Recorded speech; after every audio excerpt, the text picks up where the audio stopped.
So we begin the Wednesday, March 26, 2025 Mount Lebanon Resiliency Board meeting. On this meeting to order and roll call. John Rumble. Here. Anna Steve. Here.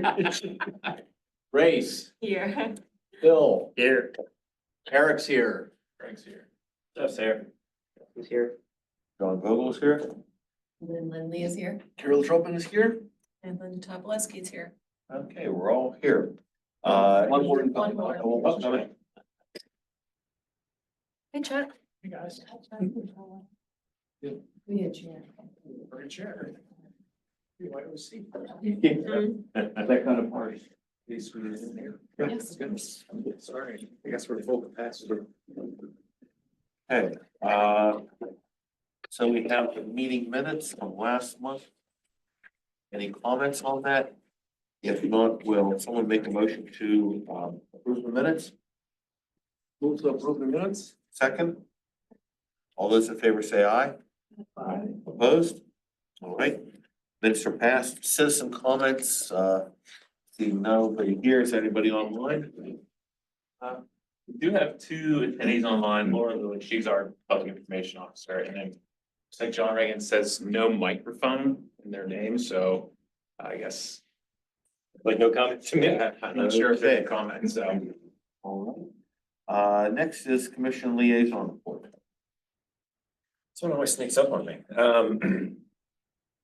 Let's see, what did we attend to last night? Discussion session.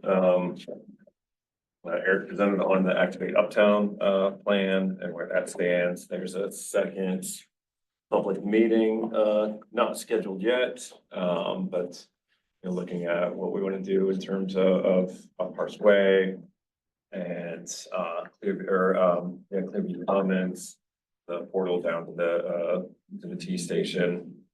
So we're gonna wait for that second public meeting, and at that point, I think that the design firm's gonna finalize those plans and present them back to the community. And I don't know if there's anything else that came up that's particularly relevant for golf course. We could talk about the Golf boiler. mower, that's true. A boiler. Yeah, so golf course mower and a boiler. So those are. Specifically the golf course mower, because I guess the commission recommended that we purchase an all-electric golf. We course mower. are. So we have an all-electric greens mower, and this will be an all-electric fairway mower. So it kind of pertains to resiliency board and the recommendations of the comprehensive plan, so. And then negotiating that, you all get to drive it. So I made sure to include that. Insurance rates. Yeah. All right, next, the Economic Business and District Committee. We have the discussion of on vacant property ordinance. Who would like to lead the discussion on that? So I'll kick it off. Hey, just so everybody knows, sorry, Lynn, there's some information in the packet, so if you want to follow along, I put the, Oh, yes, Yes. that's wonderful. Okay. sorry, Lynn, I just. No, it's okay, because I really don't want to read it to everybody, but I will say this, just to level set with everyone. We worked with Commissioner Sigler on this, and we reviewed multiple other ordinances from other communities, Millvale, Newcastle, Tarentum, all in PA. And we also looked at a town in Nebraska called Holdridge. And we believe that this is sort of the kickoff point where we'd like, as a group, to come to a consensus that would allow us to then make a recommendation to the commissioners, who would then agree on the specifics and then move it on to our solicitor for a more specific final documentation that could go to an approval process. So what you have here in front of you is basically the fact that we're trying to increase our vibrancy. And what we state here is that vacant and blighted properties can reduce the value of nearby properties, and they reduce our district vitality, and they reduce the revenue of existing businesses. So this ordinance is intended to help Mount Lebanon protect the public health, safety, and welfare of its residents. We believe that the ordinance addition is an important part of the broader zoning, subdivision, and land development ordinances that we're kicking off as part of the comprehensive plan. And we believe that this will also support the redevelopment at underused Washington Road parcels, which was a part of the plan as well. So the immediate benefits, excuse me, are that it will allow us to identify and register vacant properties, collect fees to compensate for public costs associated with these properties, and encourage occupancy. So if you just kind of take a look at the headlines, and Eric, please interject here, because I don't think you want me to read all of this. So we have How about the key points? Like, what are the key points? Okay, so the key points are that this would apply to commercial districts within Mount Lebanon. That it would be all commercial buildings or parcels within the district that have been vacant for more than 60 consecutive days. And there are some examples of what constitutes that. The second key point is that we would require registration of these properties. And then we would determine how long those properties would be vacant before we would expect a registration fee. The registration fee, when you look at other plans, really does vary depending on the particular community. So what we've included here is a very rough estimate based on that information. So after 1 year, it would be $150. And then it would accelerate or increase year over year. And then when you got to the 10+ year mark, it's $5,000. The other thing, though, that I think is important is there's a waiver option here, so it makes room for extenuating circumstances. So it's an estate, et cetera. Property owners have to just show that they're making an effort to actually either rent the property or sell it at least 125% of fair market value. And if for some reason in the year, like, let's say we collected in January of 2026, and in July, they either rent it or they sell it, we could potentially give them their fee back. It's not intended to be punitive. It is intended to actually improve the occupancy and the actual vibrancy of the community. Very well Statement. done. I think I'll add one more key point to this. It's in the document as well. So the registration would be required after 60 days or 180 days after enactment of this ordinance. So it's not like we enacted and immediately the clock starts within 60 days. So there is 180 day period so that everyone will learn about this and get ready. They could list the property. And so.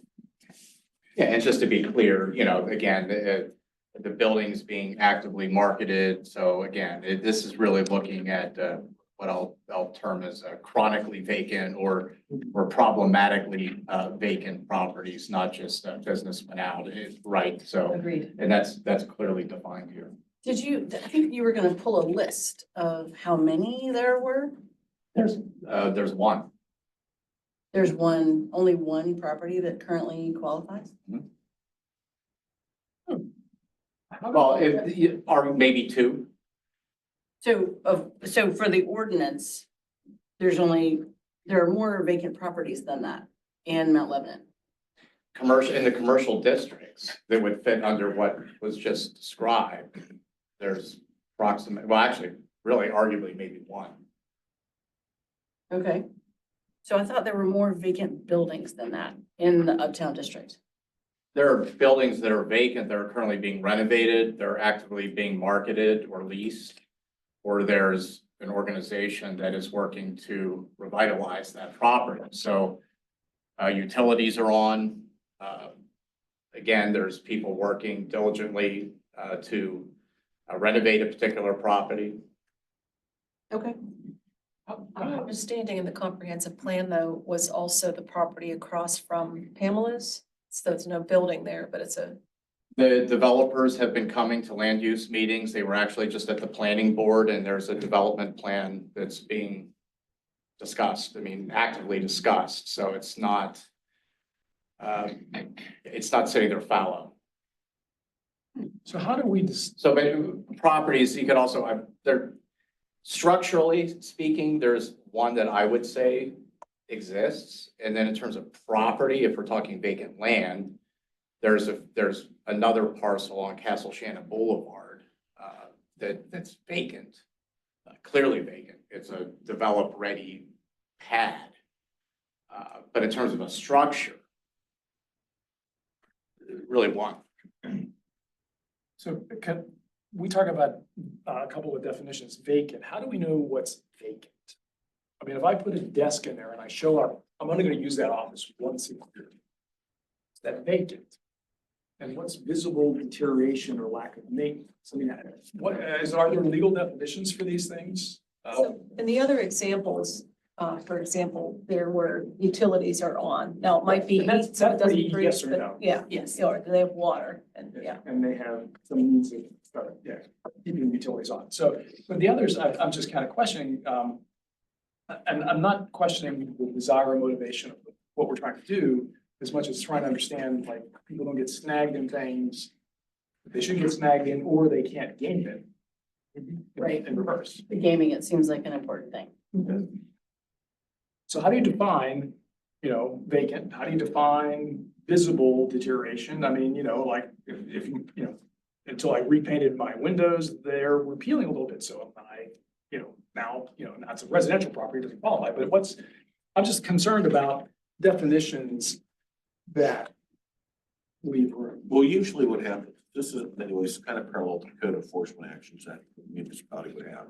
And so there's always, I'd say, a little bit of wiggle room involved, but I would imagine that in a ordinance like this itself, there's going to be, say, just like when you cite somebody, it's going to be, all right, this is, the utility is one thing, it's giving, and also, I would imagine the ordinance itself would have more definitions than in doing that, and also, I think in maintaining that, the people who are going to be prosecuting that or looking at that are going to look to say, okay, which one of these is enforceable too, which is a big thing in code enforcement. You can, you have a certain limit to what you can do for vacant property.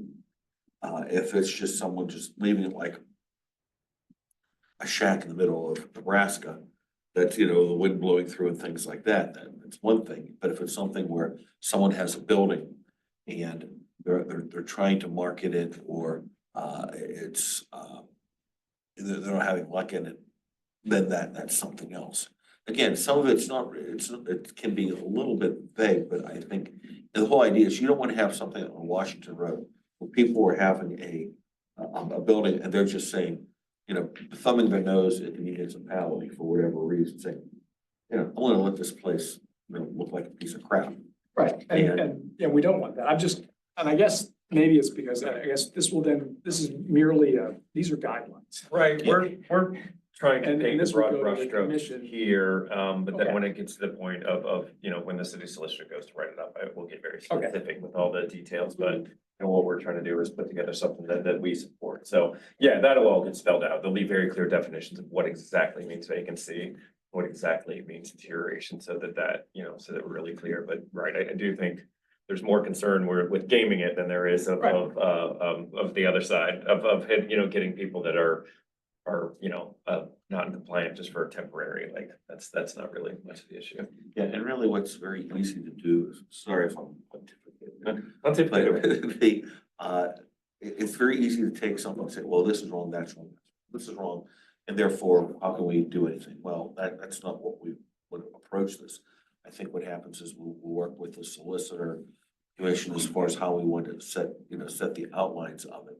And probably what may be good is, especially in a place like, I'll say Newcastle, which is close by relatively, they would have ideas, I would hope that in formulating this, that somewhere along the line, we're talking with people from the local areas and saying, okay, what has worked, what hasn't worked? And if you put this out, how do you sell the loose lines? I mean, with the registration, I can see someone saying, it's kind of like, I think some historical thing, but it's like, bank robbers usually don't register with the municipality to say, hey, we're here. And a lot of people who have abandoned properties, they're for the most part, if they're really not gonna be doing a good job, they may not be rushing to say, hey, we're here, and it's gonna be vacant for a bit, but I think the consensus is we have to do something. And the further consensus is when we set something up, let's just carve things out and work it through so we get something that's important. Yep. So I am really thankful to see this draft. I think that it's really important, as you mentioned. And I think that you're right, it's gonna get rewritten once it gets to the solicitor, but this is a starting point. So I'd like to move that we support this, that we pass as is this document, to move forward in whatever process it is that you outlined. Well, and I think the next is for the commissioners to be together on this, Yes, correct? yes, if it is something that is supported by, this board, then it'll come to us and we'll have a discussion and, I mean, I know that there's like, I would like to see the fees higher. There'll be discussions around some of those things about being, How do you more. determine, what Right. is some of the, it might need to be like photographs. I'm sure it's like that kind of Yes. thing Yes. that would come into play at a later time. So I've made a motion. Does anybody want a second? I'll second. All in favor? Aye. Any opposed? Well, yeah, it's a motion for this to the Yeah, so- commissioners for consideration. Yeah, and just to be clear, so the way that this operates, you've made a motion a second, and I didn't hear any objections or abstentions. The process is, there's a form that, myself or Gray, probably me, but whatever, one of us will fight over, we'll arm wrestle. We'll go to Keith. So it goes to Keith and then he reviews that. I mean, obviously, the commission is engaged, but just to be clear about how any type of action that happens at any advisory board, it'll be funneled to Keith and then he makes various evaluations. Because again, and John mentioned that the inspections department is a huge piece of this. So there's involvement and discussion with that. Obviously, the solicitor has already been mentioned, and then ultimately, clearly, the commission.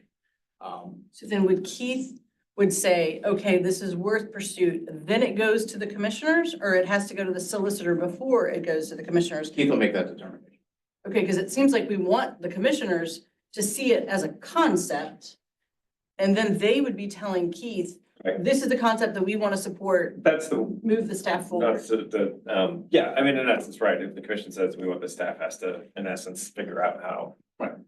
To put it into action, and so that will be the sort of next step is the commission making the decision to whether or not to direct staff to carry this out, the next steps. And I think what we have is, I mean, Jeff certainly aware by the portion of our motion that we're asking you, please take it to the next step. And obviously, if it doesn't go to the next step, let us know what, if there's any. No, I think the issues were. Yeah, I would imagine at our next commission meeting, this will be a topic of discussion and we'll, hopefully it's something that we can, all come to agreement on the particular parameters and then again, pass it off to the solicitor to start writing it up. Great, thanks, Jeff. But yeah, I thank you all for your work on putting it together and I'm glad that everybody's in support. I think it's an important piece of legislation that will help strengthen the commercial districts. So if it is in front of the commission during a discussion session, is there an opportunity for the committee to speak that day? We have that option. That is a possibility, that, if that is determined, the best course of action, we can certainly ask the committee to come in and speak on it. I don't know that that's gonna happen. It might just be that I have the feeling that there's pretty broad support for it. So kind of the coming in to convince, commission that this is something that's needed might not be necessary. I just wanted to find out if. Yeah. Because if Yeah, it's on there the will be agenda, cases. it's always nice to be there, and then if they have questions, then you can answer them. Yes, that is a, that absolutely could be, the sort of route it goes, but I don't think it will be the case in this instance. Okay, I mean, also as a reminder, if anybody ever wants to show up at the public meeting. Yeah. And if you want to go and say, list two, where you get the agenda at least 24 hours ahead of time. And say that, and I think that if you communicate to Eric or Jeff, saying, hey, is this going to be there? Is it going to be, or is our presence going to be needed, or is it going to be counterproductive? I think that's fine. I think also from discussion here that if we want to have members of the committee go to the commissioners meeting to discuss that, I make a motion to recommend that if if needed, members of the committee could go to the commissioners at one of their public meetings and talk about this. Right. I'd like to make that motion. Will someone second it? Second? All right, all those in favor say aye. Aye. Right, so, yeah, just, and the only reason for that is so people don't think, well, a couple people just went off on their own and did this. Yeah. So we're just doing that to, and I mean, we're not saying, okay, now you have to show up, definitely. No, I Only just- if needed. yes. If needed, yeah. I just had another follow-up question. So there is some desire, I think, to understand from some of these other communities if there's a metric that we can sort of, stick a feather in the cap about. So would that be follow-up that the subcommittee needs to do, or is that something that the team does? Like, how do we get some good metrics to sort of prove out that this has benefited other Yeah, I municipalities? mean, I think it would be fairly straightforward if, the particular properties that are currently sitting idle, get renovated. I mean, I think it would be just a matter of what kind of investment are we seeing? I mean, that should be, I think. Well, it'd be that's for pretty- here, but what I'm wondering is. Oh, I'm sorry. You You're know, asking- no, I'm yeah, wondering, communities. Trenton, Millvale, Lancaster is. like, yes. Yeah, I'm sure they have that. Absolutely. I mean, and again, I mean, as advisory board members and you're tasked with that on that subcommittee, I mean, you can certainly, if you want to take the initiative and call some of those communities to do some follow-up and just see how has it worked since you've implemented this? So could we, And how have you tracked that? I don't mind doing that. Can we talk offline? Just sort of the script. I feel like I'm gonna be representing the municipality. which- Well, yeah, I mean, and. I don't know the odds. And again, I mean, that's one of those things. I mean, well, let's vet that out. And that's Yes. part of the reason why, the way that this is set up channels things to find the appropriate and best practice to do these types of things. So you don't have, not that anyone here would go rogue, but that you are representing the municipality and we want to be sure that, these inquiries are channeled in the appropriate way. And again, that's why it goes to a process where the manager is engaged once the advisory board makes this recommendation and things can then get vetted and done in the best possible way, in the most transparent way. Okay. I would also add that what might make a lot of sense is that if this were to come up in front of, commission for a full vote, that'd be a great time for people to show up and during public comment, say this, we support this for this reason. I mean, I don't know if there'll be opposition or not, but I think it's good to show, support of any piece of legislation coming up. So if that were to occur, I'll make sure to communicate. Great. Nice work, really great. Thank you. Thanks, guys. It's year one and we have a piece of legislation. to move forward. Did we get it in under the 1 year mark or not? Yes. Okay. 100%. First meeting wasn't even until April, so we're Yeah, ahead of the how about game. Month 11. Very good, very good. Thank you. Next, anything else from the committee? Nothing I've done enough, but anything else, okay. Following up that historic preservation committee update, Phil? Yeah, well, we've been working on a couple of things. One is we're still working with this whole issue of some of these cell towers in the municipality and within our historic district, and particularly the one at 230 Beverly. We are at a stage, as I mentioned last time, being consulting party as they've sort of modified the design. And luckily, I mean, Eric made the comment at our last meeting that we had an ordinance about prohibiting such things, which I had no idea. So he arranged a meeting with Rodney, and that was very informative. I now know we actually have, under the ordinance on cell towers, there is a code that says it prohibits cell towers from being constructed on structures or within 150 feet of the structures within the historic district. I thought, wow, that's it. And as I'm phrasing our response, I'm realizing, well, they made a point of saying, well, this is part of the section 106 process, which is part of the National Historic Preservation Act, has nothing to do with local codes or ordinances. And that's true. But I kept wondering, well, why then are they going through all this trouble to get an FCC permit to put this tower up if they know that it's prohibited? And I realized we've got to be careful because what they are looking for, I think, at this point, in the process of getting an FCC permit, is to get us to say something in our comments that there is no effect on the property or the view shed. And so we're now that I know this ordinance, not only were we crafting our responses to say, well, although this helps to mitigate any impact, there is still an impact. So that they can't use this to try to get a variance when they apply for the actual permit locally. Also, we've decided what we will do is actually include the code language in our response as well, saying this does not supersede this existing code within the municipality, just to cover our butts, so to speak. So that's where we are with that. We will send that response off and see what happens. I'm curious as how this all works out. But it also shows the importance of just communicating within the municipality, because the, 5 years on the Historic Preservation Board, I had no idea we had a code like that. That actually out now prohibited at that point, which certainly makes a difference. So we're doing that. The other thing we're working on, we are working to get our tour of the archives with the historic district. We're trying to firm up our relationships with the historic district clearly, and Grace made good efforts there. And we are also planning on presenting to them, we're giving a presentation to the Historical Society on not just the district, but historic preservation overall. So that I think it's important that we sort of get those folks up to speed in terms of what's going on with, you got a district, what does it mean?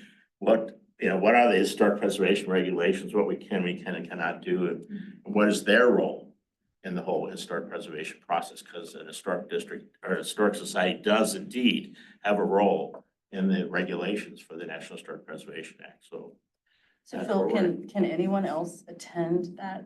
yeah, it's gonna be a presentation? public. Yeah, it's gonna be, publicized so they do like speaker series, where we're trying to work out a date with our summer travels, but sometime in the summer, hopefully we can work out, when it'll be exactly, but yeah.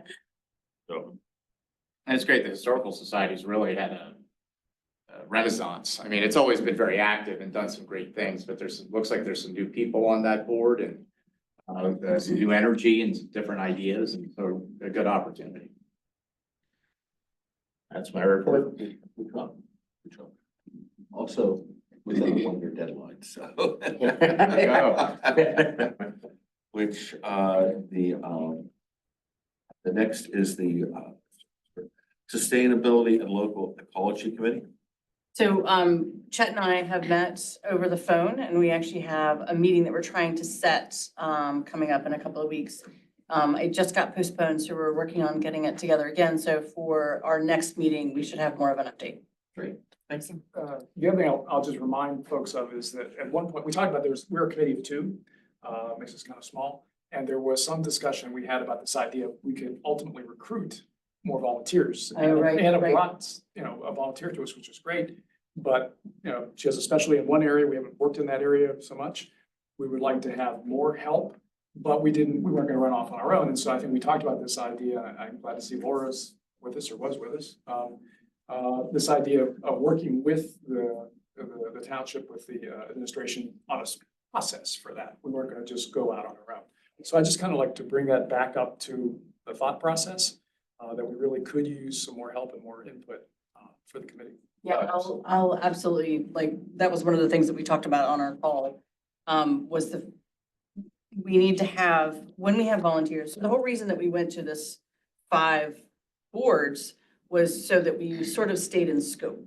And when volunteers come forward, in many cases, they have a particular interest area that may or may not be the primary goal. So they need to have just a briefing about the comp plan and how the committees work, and that needs to come from the municipality. And so that will be one of the agenda items that we talk about when we get together. I'll just say this, I think that's fantastic. I mean, I appreciate that you guys they're thinking that way, because that's true. Because they just come, they're like, I love trees. Well, so do I, but that's not like the focus of what we're doing. And so we've had a volunteer come forward on who's interested in historic preservation. We've had another one come forward who's interested in solar, and a different person who came in who was interested in trees. So again, it's great to have volunteers, but we would be spending all of our committee time bringing them up to speed on what we can and cannot do and what the guardrails are. And that's where we'd like a partnership with the municipality. Oh, yeah, well, absolutely. I mean, if you have folks, just let myself or Greg know and we'll arrange that time to. So you guys have been sending them to me, like, so I would say that we need like a cohort. So it's like, once we get a critical mass of like 3 or 5 people who volunteered, that would be like the kickoff for, okay, so now we have some people that can be trained. Cause I've gotten inbound from both of you, I think. I haven't sent anyone. Greg has sent me several people who were interested. Did you send me somebody else has sent me, so I've gotten 2 or 3 different inbounds. And I just haven't known how to handle them. And so that's why Chet and I talked about this as a concept. That's smart and sounds good. And yeah, I mean, that makes sense. I mean, we always, anytime somebody is. We want to take advantage of volunteers for sure. 100, yeah. We just have to get them into, Raise more. That's right. Which is why, I think you talked previously about, working with Laura and, and the comms team here. Ultimately, once we were structured in a way to do that, but we just weren't gonna run around and post things on utility poles, towns. Appreciate that. that's right. A call for volunteers would be really helpful. So Laura, if you're on, which I don't know, oh, she might be on. That might be something that we could, like, as we're asking for volunteers to be on the boards, we could also be soliciting for volunteers to support any of the efforts. Right. She has her hand. Oh, look at that. There you I am are. happy to help you with that. Thanks. That'd be great.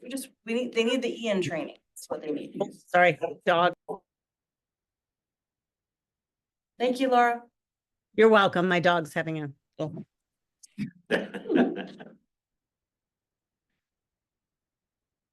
Anything else for the committee? No, we're gonna take our win under new business. The next is the staff liaison report. Okay, I'll try to keep this brief and succinct. Just very quickly, everybody likes to know updates about various things that are percolating or in the process. So one particular thing of interest that I get asked a lot is about Tostique, which is again right beside Sesame Inn. Met with the owners, they're fantastic. Going to be, I think, a great addition to the district up here. They want to be involved, so that's always a nice thing to see. They're pretty much on schedule, so we should anticipate Tostique having an opening in the next month and a half, could be 2 months. Maybe they're working with contractors. Anybody that's ever had home repair knows that can be its own challenge, but setting that aside, things are moving well. I was able to tour the space and it looks like what it's going to be. It's really shaping up, so you can really get it feels like what it's going to be. It feels like a restaurant. They have some great ideas for adding art. So that is moving forward, and we anticipate that opening pretty much on schedule for what the owners wanted. F&F Pizza is, let me just stick on Uptown. So there's a new tenant that's going to be, it's official now. The lease has been signed. I'm going to hesitate on announcing exactly what it is until I meet with the business owner, because I like to respect their rollouts and announcements. But we have a retail business that we've been trying to get uptown for almost a decade. And so they now have a space that the lease is signed. So I'll be meeting with that business owner. We're trying to meet early next week to talk about the rollout and how she would like to do that. So that's moving forward. So that'll be something that I would anticipate by the next meeting. I can divulge what the name is and exactly what that is, but very excited for that. The Italian leather store, which is in the Potomac storefront, is making good progress on the interior rehab. So she's the sole exclusive purveyor of some Italian leathers and shoes. So that'll be a nice addition again to the retail mix. We've come in hot and strong on the third place in restaurant sector, and retail has been something we've been trying to bolster. And I'm proud to say that we've now opened, everything's been retail with Tostique in the mix in Uptown. So that continues to develop, and I'm very excited for that. So I'm running out of space. There is currently a lease being negotiated for the fabric store. I'm not able to talk about that yet either. I apologize, but the notion here is that there's activity. It's positive. There's great churn here and interest in locating in the community. So that's positive news. So I'll have things will be sorted by the next month and I'll be able to not speak in such cryptic ways. F&F Pizza, I don't have to be cryptic about that. On Beverly Road is, they have some electrical work and things that are being done, but that is still progressing very nicely. I met with the Beverly Road Merchant Association last week. There are some merchants over there that are concerned about parking. So we've had numerous discussions about that concern over the years. This is nothing new. But the result for that is there, members of the Beverly Road Merchant Association are going to be attending the mobility board to discuss some different concepts on parking in the community. So they're going to be doing that presentation. I believe that meeting is April 1st. So it'll be the mobility board in April. So they're going to be on the agenda. And I told them to be succinct, to come in and lay out what the issue is that they want to discuss and then some potential solutions. So they're gonna have that discussion, so I don't want to steal their thunder, so that'll be at the mobility board, but, there are some folks over there. It's, sort of a Yogi Berraism, it's, so busy that nobody comes here anymore kind of thing, so we're working through some things with, some folks over there, so that's percolating. Did you say the opening date for Toastique and for F&F? What are the anticipated open dates? Well, again, it's kind of a how long's a piece of string thing because, we're dealing with timelines of contractors and things, but Toastique more than likely will open before F&F. So I would anticipate, it's framed out, the drywall's been inspected, there's some plumb work and electrical, and then there's simple things like they had tables delivered today that were the wrong tables. Point being, they should be open, I would expect within a month and a half, under a 2-month mark. So I would look at May, I think is a fair assessment. And F&F is a little bit more difficult because there's a lot more work that's being done in that. It's going to be a complete refresh of that space. That's going to be in a little bit longer timeline, but I would anticipate summer. I don't want to give a month, but summer, late spring, summer. So I just spoke to the property owner, the business property owner today about that and some other things. And so I think that's on target.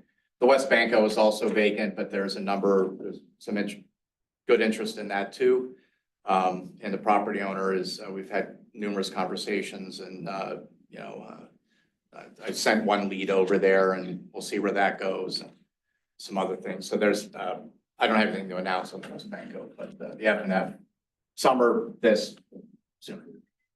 You might want to also mention what was presented to the planning commission about the parcel across from Pamela's. I was gonna get on that. Yeah, I'll let Greg speak because he's with the plan. Okay. Well then. Thanks for the segue. So the planning board, last week, actually, they had a initial consideration presentation from NVRC or NVR Incorporated and Horizon Property, on a joint venture, invested interest in the formerly Zumai's property or parcel across from St. Bernard's, Pamela's, the vacant property, things like that.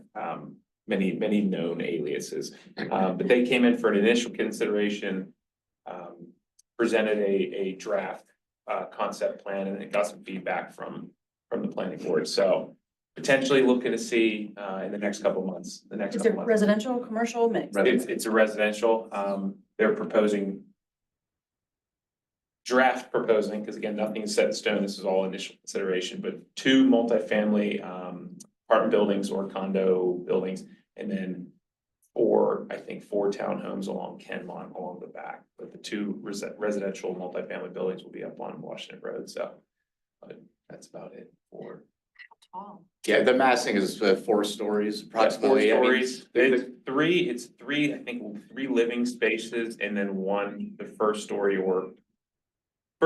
on the rear side, but subdivision 1 on the front side, Washington, because it's a buried parking garage. And I think it's 3 stories of residential, but the height is well below the limit. So yeah, it's not like the chalet or the chateau that was proposed back in 08, 09. We're going way back in time here, but if you remember what originally was proposed there, which was a much larger structure. I mean, really, that one really tried to maximize the height limits there. This is a scaled down, but still chunky project that would bring, good investment. I think 86 total units or 80 total units, I'm pretty sure. No, 48. I'm sorry, that was parking spaces, 80 parking spaces. We were on topic of parking spaces, 48 total units between the 4 townhomes along the back on Kenmont and then the multifamily, so. And speaking of parking, they also still have to return the parking that's along Washington Road, which I'm still gonna call it St. B's. Or Pamela's, anything that's in that area, Corner Pub, all of those businesses. So they need to return that parking. That's still part of the covenant, I'll call it, so that'll be delivered, so some public parking assets will be brought back as part of this as well. Right, so that's a lot of people hopefully walking towards the business district. Is there enough sidewalk capacity for them? Is it like Absolutely. all nice and friendly for Yeah, pedestrians? there's actually a decent size sidewalk that runs along because they have, like Eric mentioned, the public parking, so that 18 parking space is actually recessed from where it is now, so people park along Washington Road and kind of cuts it down to 1 lane. So there will be 2 travel lanes and then a curb cut in for 18 parking spaces, and even on that side as well, there's a significant amount of sidewalk that's being proposed. But again, nothing set in stone currently, just a concept plan, but yeah, they have some direct access from the buildings and even from the townhomes in the back. There's a lot of interconnectivity through the development to put people up on Washington Road, so big benefit for the commercial business district, so. Don't get too excited, things change. That's why, like I said, it's a concept plan, but they have a good heading, I would say. They have a good heading moving forward, and just some ironing of details and things like that, but maybe potentially the May meeting we might see, because the deadline for the April meeting is passed. So potentially for the May meeting, possibly for the June, so just kind of keep your eyes on the agendas and things like that. And again, they're public meetings, so you feel free to come in and just give it a look, so. And I'll just add to it, I mean, the timing couldn't be better. I attended the, Dr. Freeze, the superintendent of the high school. We have a business roundtable, and that was today. And she does a fabulous job going through the, what's happening with the budget at the school board, and we all know how critical that is. And so, one of the issues that all communities are dealing with, but especially built-out communities such as ourselves, is where do you find, this will be a nice infusion, should this actualize, of some additional tax revenues for the school district, which is desperately needed them with, for various reasons, but so it's exciting to see that and well timed. It's much needed. Get this actualized. Quick question, unrelated to what you just said, but is there any update on South Garage? Not really. So that's been put on pause. So we were working with WTW. They were hired to be the consultant to sort of Sherpa us through the due diligence phase. That's everything from the massing of the garage to where are people going to park when that goes offline, all of these very important things. There's some additional work that needs to be done for them to work in earnest, some of the things that we need to get a better grasp and understanding of. And once we have that clarity, then they'll be re-engaged. They need to understand the totality of the project to do their best Sherpa-ing. Sure. So, we're giving them the grace to try to get sorted on our end and to re-engage them. But again, they're doing the due diligence. They're looking at the project, helping us work on everything, again, from how do we work with these displaced partners and residents, because this affects folks in Washington Square, to many of our businesses, especially on the south end of the district that have leases. And so there will be that impact. So we want to make sure that we are thorough. But to add to that, I mean, going forward, no matter what, it's just Sure. an extremely complex project and we're trying to look at all the different facets Yeah, right no, I now. totally understand. I just was wondering too, understanding that there are going to be a few different versions of what that's going to look like. As the planning commission looks at what NVR and Horizon are proposing, not knowing what's happening at South Garage, does that impact their decision at all? I really don't see that having any influence on how they're designing and speccing their projects. It's a self-contained, the parking is self-contained on site, for the residents in that location, so. And it's far enough away. If anything, I think, should this advance, it's going to, help a lot of the folks in that particular node. If you've ever tried to go to the corner pub and you're not on foot, it can be challenging to find parking. If that's how you choose to get there. But also the barber, I would advise not driving if you're going to the corner pub. But anyway, you have the barber there, you have Pamela's, and then obviously you have a very significant presence with, and I'm gonna just call it St. P's because it's more convenient. But yeah, so I don't see the sphere of this influencing that in any pejorative way. And what about Activate Uptown? Yeah, sure, I can speak to that.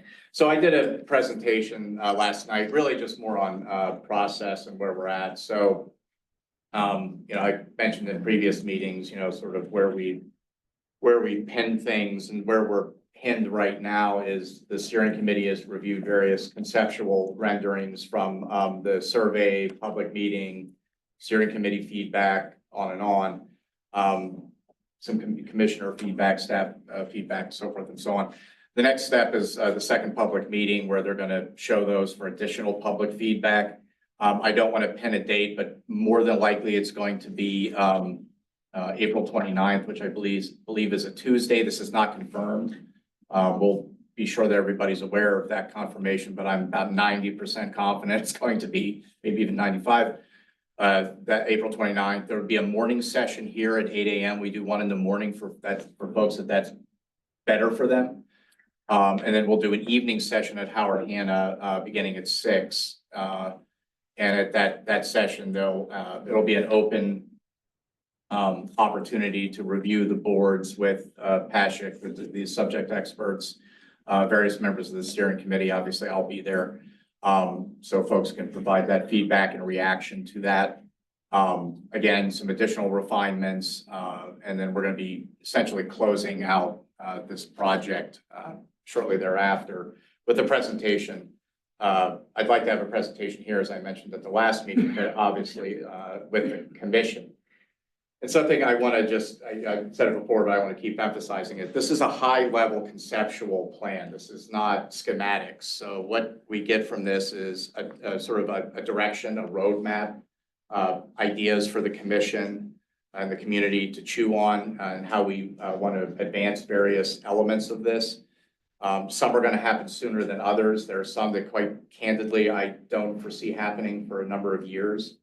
It's just due to logistics, price, and other various things that we have to, plates that we have to keep spinning. But one of the things I've emphasized with Pashik is that we want to have a menu and some phasing. So we don't want to wait 5 years to do something. So there's going to be recommendations in there, what I'll call low-hanging fruit. Sunshades is an easy example. Everybody knows what they are.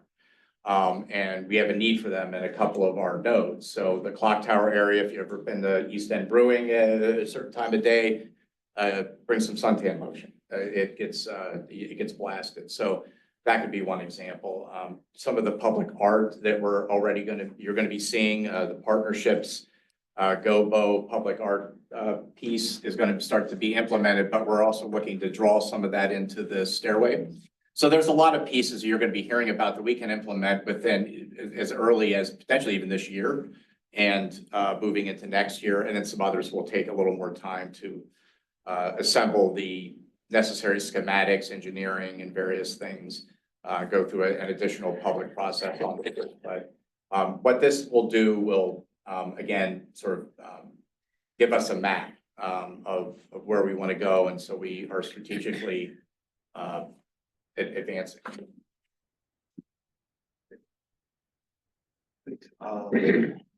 Student liaison. All right, so, just a few small things. So Seton had a total of 5 students honored as Carson Scholars. We have 1 senior, 1 junior, 1 sophomore, and then 2 freshmen. The 9 members of our forensics team qualified for the PA State Tournament at Williamsburg University and also the National Catholic Forensics Tournament in Chicago. So they're gonna be going to that. So wish them luck because that's really hard to do. Our school musical is this Thursday, Friday, and Saturday at 7. It's the Broadway version of Cinderella. So it's a little different. It's called the Rogers and Hammerstein's version. So I've never seen this. That should be interesting. Who's Rogers and Ham? No, I'm kidding. It's an old man joke. My bad. Sorry. No, it's not your bad at all. You should I'm have that. impressed it's funny. Just making it- Yeah. Anyway, there's 50 students in that, so a large production. And then the invention convention is happening tomorrow, and there's gonna be a total of 8 grade schools coming to see tomorrow. They don't have to go tomorrow, so I won't be there, but Good for you. thank you. So yeah, it should be an interesting day. Appreciate your report. Over the holidays, I read a book by Alex Van Halen, the band, and he was describing, he said, well, they went to this big concert and they were opening for it, and he said, now, you people might not know, there's this band called Boston. It was really, really big at one time. Never heard from them, so I know. Right. Oh, well. Time passes. Next, let's see, we have the old business annual report. Yeah, I wanted, so this is new. And I'm gonna, fall in my, I should have brought this up the last meeting and I'll just be blunt, I forgot. So, not a big deal though. So what we're doing now with the realignment of the advisory boards on, related to the comp plan, brilliant, by the way, is an annual report. And to be clear about what this is really an internal document primarily for the planning staff to, Lynn brought up metrics, to follow the metrics of the comp plan. So throughout the next 10 years, what is being done each year in each of the 5 boards marked against the comp plan. So are we working on this that was in the comp plan? Yes. Are we not working on it? We're not. So that's really the core essence, the simplest way to describe what it is. So it's a high level document that looks to capture a year's activity. So I sent around a draft to the chairs of various committees asking for input. There's still time. It's due April 1st. I can probably buy some grace if I need a few extra days. But I included in this packet on paper, what that is for the edification of everyone that's here today. And please review it. I can electronically send it to whomever would like to have it. Take a look. It was my effort to draft a snapshot in time of what we're doing, and we'll move some things around. I've already had some dialogue about that, so we can move some pieces around. This must be an old copy because the updated sustainability one. Yeah, and We can send you an update. yeah, so there's an updated one that Greg had put some additional narrative to, and my apologies on that. I was pulling off the old file, but yeah, so we can share this, and again, it's high level, primarily for the edification of Ian and the commission and Keith and that type of thing, to keep a running score of what's going on. So Yeah, I wouldn't be too worried about it, because typically what happens is with, let's say, planning commissions, they by law have to do an annual report. So whenever I see something like this, it's like, yeah, this is what you did and this is what's going on. So it's nothing certainly to be afraid of or think, oh, this will impact us. I mean, we have to put it together and make it coherent. But and nobody's being graded Yeah. or judged or anything. I mean, are we better than the They other won't boards? absolve us because- Are we better than the other boards? We are better than Okay. many. That's what counts. So I am a competitive person, so, but I think More people. we have a great team here, and I think we've done great work. And let's be honest, each one of these 5 boards has been going through the same growth pains and spurts. So there, this is new for everybody, and a great example of that is, I forgot that we were doing these because we've never done them before, and Keith is a great boss and politely reminded all of us, not just me, every board. We had one that was a good A student, that I'm not gonna name, but she was on at the meeting here earlier, Laura. She did hers without being prompted, but the rest of us we have the dunce caps on.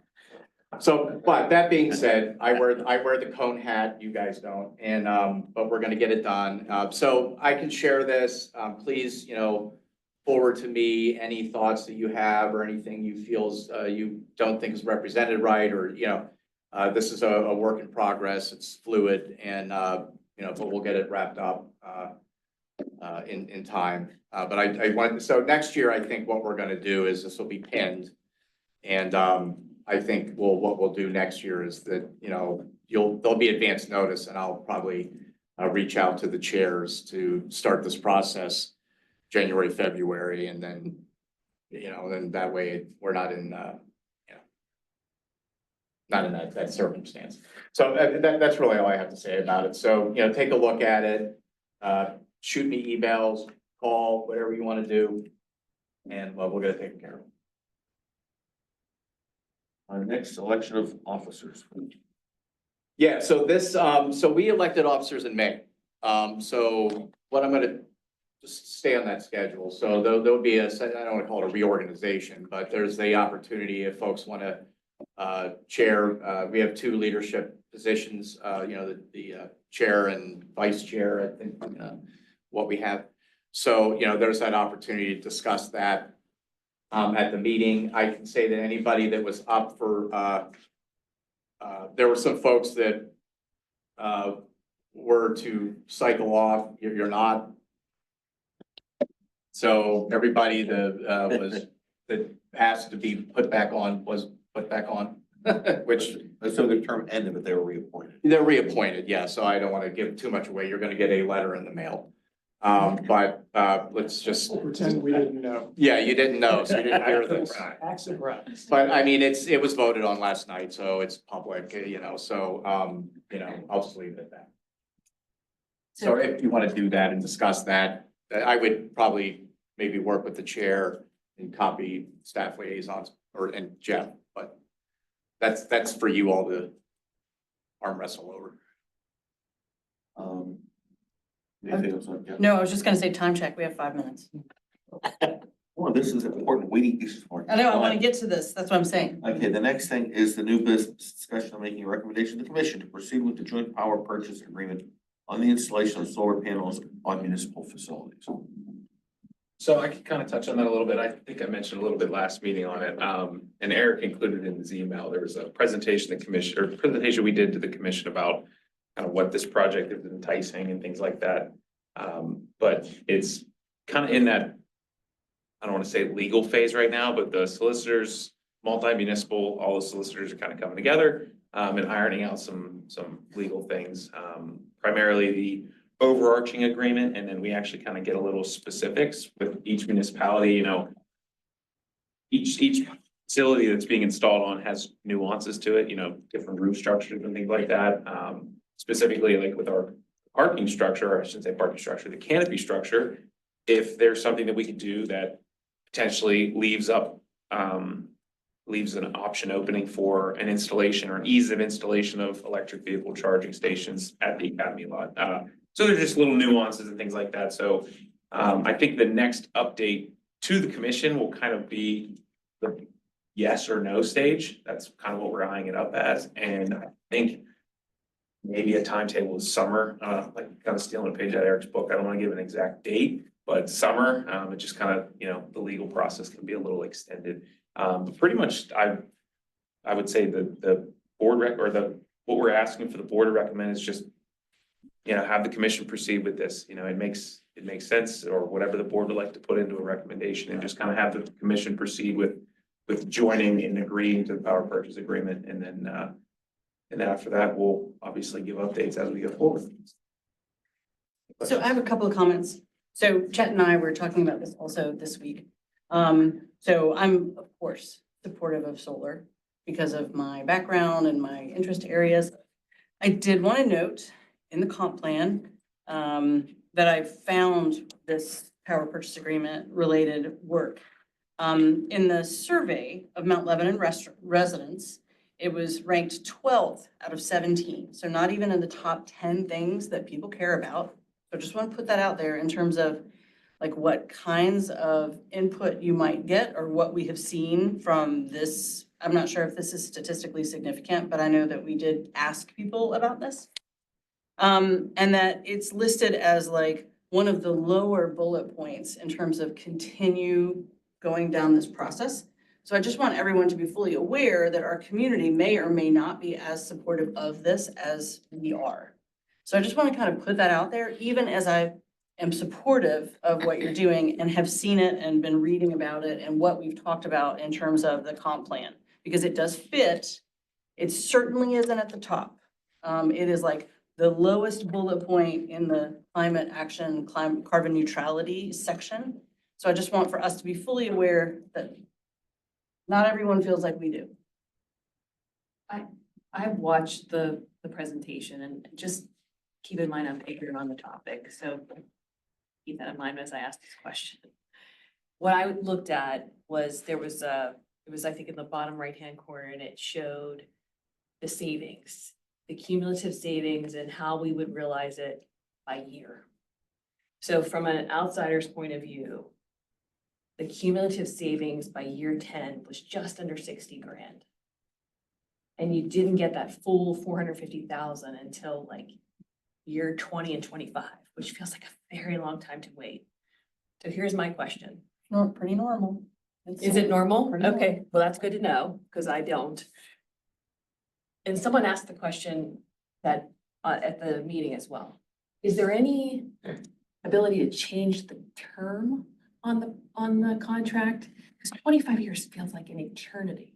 That would be, I would say, I don't want to speak in the terms of the agreement, but I don't necessarily think that's an option, just because you know, with it being a multi-municipal, you know, the financier of the entire project with all, I think there's 7 municipalities and there's 21 locations. I'm almost certain there's 21 locations, but keeping that consistent, constant, variable, or consistent, you know, 25 years is kind of like their, I don't want to say moneymaker, but that's where they can get their return on the investment, so. And then Kirill said something interesting. Yeah, Greg, I want to ask about incrementality. Is it like 100% incremental power or is it existing power? That's a good question. I could probably find out, I can ask. I know the representatives we've been working with the PA Solar Center, they're really the subject matter experts on this. They're really good. And they've been going back and forth with the BAI group about all this, so they're more the technical experts, so I could definitely ask them, but shoot me an email so I get that wording right about, you know, incremental things, so. So from a technical perspective, it makes a lot of sense for us to be doing this. I mean, this is a good project.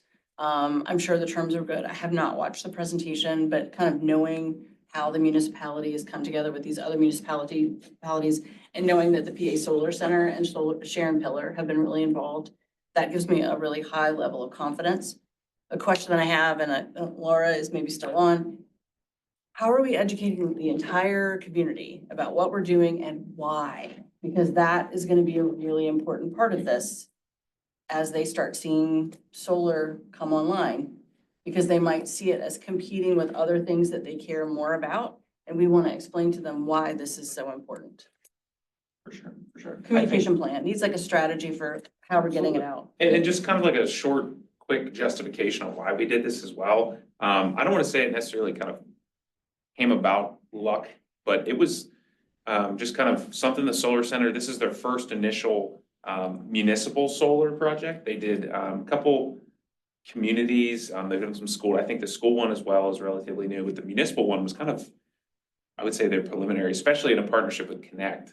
So that obviously got the Connect communities involved, and then it kind of evolved or devolved into this multi-municipal, because at first it was everyone separately, and you can choose yes or no, but then representatives with Connect, they kind of formulated this idea, we're like, well, if everyone's interested in doing this, can we kind of go at one pace, you know, kind of buy in bulk almost. So it's kind of this, I don't want to say no brainer, because everything else, there's justification to it, but there's a lot of, I would say there's little risk and a lot of reward in the situation. Like you were mentioning, it might be 12th out of 17 points, but it's kind of like we're not necessarily putting in, because again, the whole big selling point on that power purchase agreement is there's no cost to the municipality. It is no cost to us whatsoever. All we're doing is purchasing electricity like we It's a were. commitment. Exactly, it's a commitment. 25-year. Exactly. So it's, I think if we were to go and have that investment of installing our own and purchasing, then your justification may be a little bit more. It's very different than rooftop solar. Rooftop solar is, and you pay for it like at the time, unless someone puts it on your roof and then you're basically leasing that power back from the people who own the piece of equipment. So Yeah. this, because it's the whole community, because Connect's involved, because the solar center is involved. And Sharon Pillar has done community-based programs like this around the country. So she's top notch. So Greg, all of it makes sense, but to Anna's point, what are we doing to educate the community? Great stuff. How do we spread the word? I think we could definitely get with Laura and the PIO about what we could do to put things in the magazine, if there's anything that needed like a story.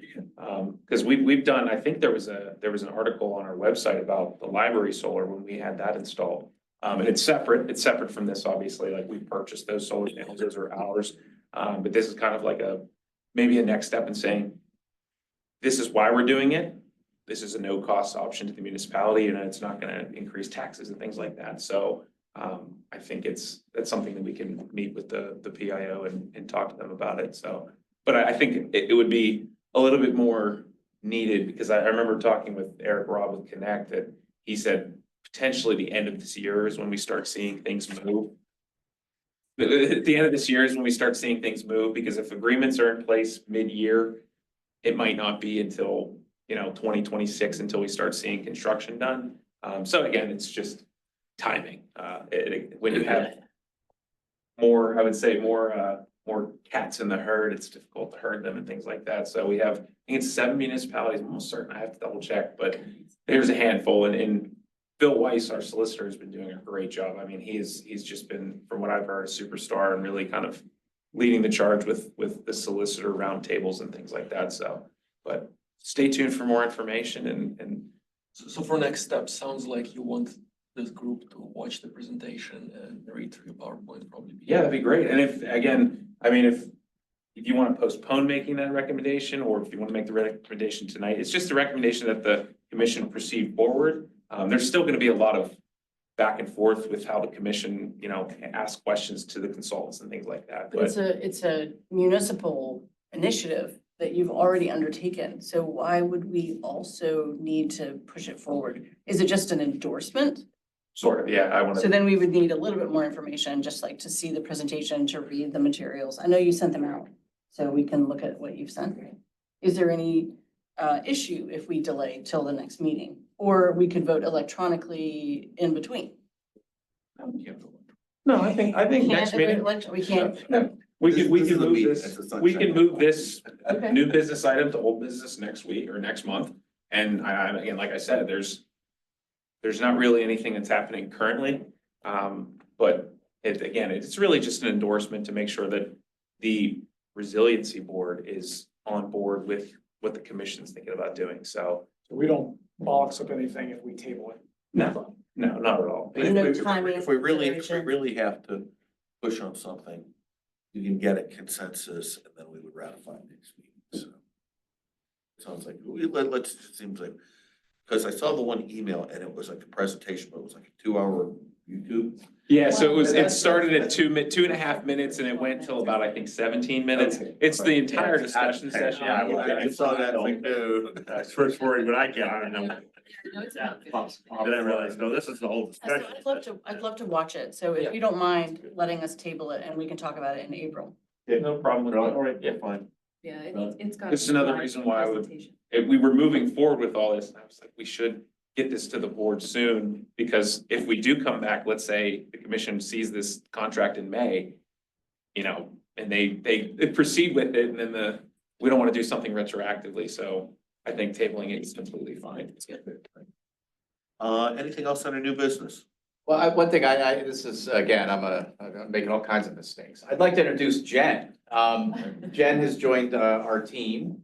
And she assists the Ian, Greg, myself, I'll stop there, a lot of folks, so we're very pleased to have Jen with us, so I apologize that I didn't introduce earlier. Jen, what's your last name in case one of us has to reach you? Older, N-O-E-O.